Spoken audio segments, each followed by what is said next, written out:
1절에서 13절까지의 말씀입니다. 여호와께서 모세에게 말씀하여 이르시되 너는 이스라엘 자손에게 말하여 그들 중에서 각 조상의 가문을 따라 지팡이 하나씩을 취하되 곧 그들의 조상의 가문대로 그 모든 지휘관에게서 지팡이 12를 취하고 그 사람들의 이름을 각각 그 지팡이에 쓰되 레위의 지팡이에는 아론의 이름을 쓰라. 이는 그들의 조상의 가문에 각 수령이 지팡이 하나씩 있어야 할 것임이니라. 그 지팡이를 회막 안에서 내가 너희와 만나는 곳인 증거궤 앞에 두라. 내가 택한 자의 지팡이에는 싹이 나리니 이것으로 이스라엘 자손이 너희에게 대하여 원망하는 말을 내 앞에서 그치게 하리라. 모세가 이스라엘 자손에게 말하며 그들의 지휘관들이 각 지파대로 지팡이 하나씩을 그에게 주었으니 그 지팡이가 모두 12이라. 그 중에 아론의 지팡이가 있었더라. 모세가 그 지팡이들을 증거의 장막 안 여호와 앞에 두었더라. 이튿날 모세가 증거의 장막에 들어가 본즉 레위 집을 위하여 낸 아론의 지팡이에 움이 돋고 순이 나고 꽃이 피어서 살구 열매가 열렸더라. 모세가 그 지팡이 전부를 여호와 앞에서 이스라엘 모든 자손에게로 가져오매 그들이 보고 각각 자기 지팡이를 집어 들었더라. 여호와께서 또 모세에게 이르시되 아론의 지팡이는 증거궤 앞으로 도로 가져다가 거기 간직하여 반역한 자에 대한 표징이 되게 하여 그들로 내게 대한 원망을 그치고 죽지 않게 할지니라. 모세가 곧 그같이 하되 여호와께서 자기에게 명령하신 대로 하였더라. 이스라엘 자손이 모세에게 말하여 이르되 보소서 우리는 죽게 되었나이다. 망하게 되었나이다. 다 망하게 되었나이다. 가까이 나아가는 자 곧 여호와의 성막에 가까이 나아가는 자마다 다 죽사오니 우리가 다 망하여야 하리이까. 아멘. 민수기 16장에 등장했던 두 사건, 즉 고라 일당의 반역 사건과 연병 사건에 이어 17장에 소개되는 이야기 역시 아론 계열의 제사장직의 정당성에 관한 주제에 대해서 다루고 있습니다. 모세와 아론을 대적하던 무리가 심판을 받았음에도 이스라엘 백성은 여전히 모세를 원망하며 아론의 제사장직에 불만을 품고 모세와 아론을 지도자와 제사장으로 세우신 하나님의 주권을 인정하지 않았습니다. 그래서 고라 일당의 반역으로 땅이 갈라져 죽고 여호와의 불이 나와서 250명이 죽었음에도 불구하고 이스라엘의 온 회중은 하루도 안 되어 원망함으로 하나님께서 연병으로 그들을 치셔서 14,700명이나 죽임을 당했습니다. 그것도 아론이 회중 사이로 가서 급히 속죄함으로 연병이 멈춘 것이었습니다. 이 하나님은 오늘 본문에서 이스라엘 백성들에게 항변할 수 없는 확실한 표징을 주고자 하시는데 아론이 선택받은 중재자임을 극적인 방법으로 보여주심으로 백성이 모세와 아론에 대해 원망하는 말을 잠재우려 하십니다. 이는 또한 백성으로 하여금 하나님에 대한 원망을 그치게 하려 함이었는데 하나님이 선택하신 지도자에 대한 원망은 하나님에 대한 원망과 동일하기 때문입니다. 하나님은 이스라엘 12지파의 지팡이를 취하고 그 지팡이에 지휘관들의 이름을 쓰라고 모세에게 명하십니다. 1절에서 3절입니다. 여호와께서 모세에게 말씀하여 이르시되 너는 이스라엘 자손에게 말하여 그들 중에서 각 조상의 가문을 따라 지팡이 하나씩을 취하되 곧 그들의 조상의 가문대로 그 모든 지휘관에게서 지팡이 12를 취하고 그 사람들의 이름을 각각 그 지팡이에 쓰되 레위의 지팡이에는 아론의 이름을 쓰라. 이는 그들의 조상의 가문에 각 수령이 지팡이 하나씩 있어야 할 것임이니라. 하나님은 모세를 통해 각 지파의 지휘관들에게 자신의 지팡이를 들고 모이라 명령하십니다. 지팡이는 대표자를 나타내는 상징이며 곧 지파의 대표권이 이 지팡이로 표현됩니다. 따라서 지팡이를 모은다는 것은 지파들의 총회를 연다는 것과 같은 의미이면서 하나님 앞에 이스라엘의 모든 지파가 모여있는 것과 마찬가지였습니다.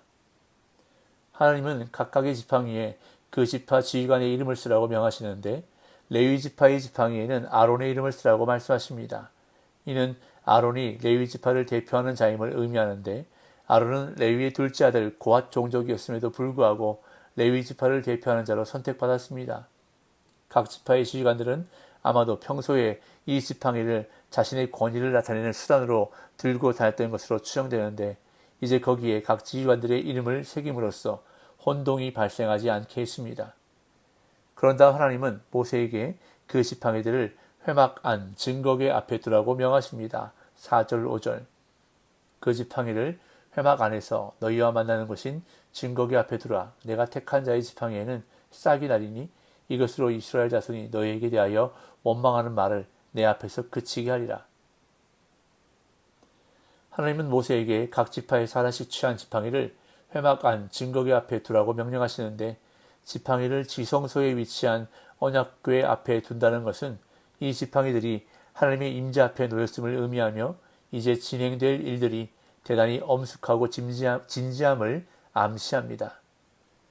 하나님은 자신이 택한 자의 지팡이에서 싹이 나게 하심으로 이스라엘 자손으로 하여금 모세와 아론에 대해 원망하는 말을 그치게 하겠다고 말씀하십니다. 지팡이는 일반적으로 잘린 지 오래되어 바싹 마른 나무이기에 지팡이에서는 아무런 성장이 일어날 수 없습니다. 그렇게 지팡이에서 새로운 싹이 돋는다면 그것은 생명의 주인이신 하나님이 행하신 일이 분명하기에 하나님은 아론이 하나님이 선택하신 중재자임을 극적인 방법으로 보여주심으로 백성이 모세와 아론에 대해 원망하는 말을 단번에 그리고 영원히 잠재우려 하시는 것입니다.